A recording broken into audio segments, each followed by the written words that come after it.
টাকা হয়েছে না, টাকা দিতে এসেছো।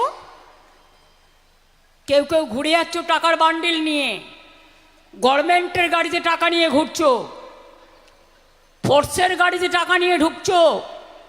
সবাইকে চেঞ্জ করেছো একটাই কারণে, ঝাড়গ্রাম এবং কেশিয়ারি দেখে রাখবেন বাইরের লোক কারা আসছে।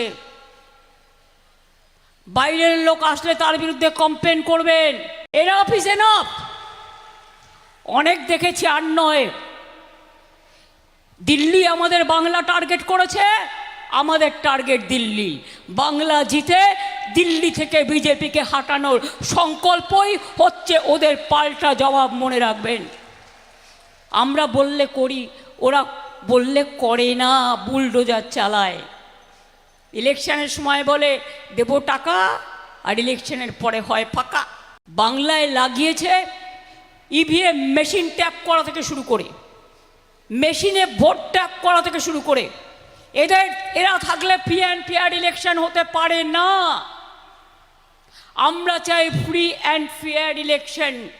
বিজেপির মাথা খারাপ হয়ে গেছে, কখন কি বলছে আর কখন কি বকছে।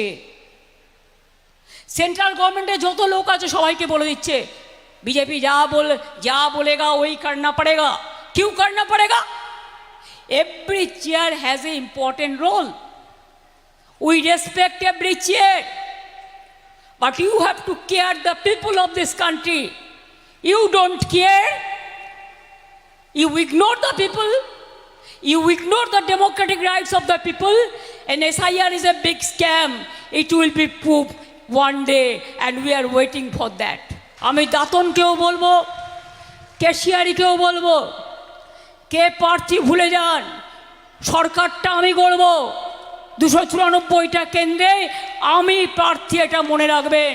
আমাদের তো লড়াই করতে হচ্ছে বিজেপির সাথে নয়, বিজেপি ফিনিশ ওয়াশিং মেশিনের সাথে।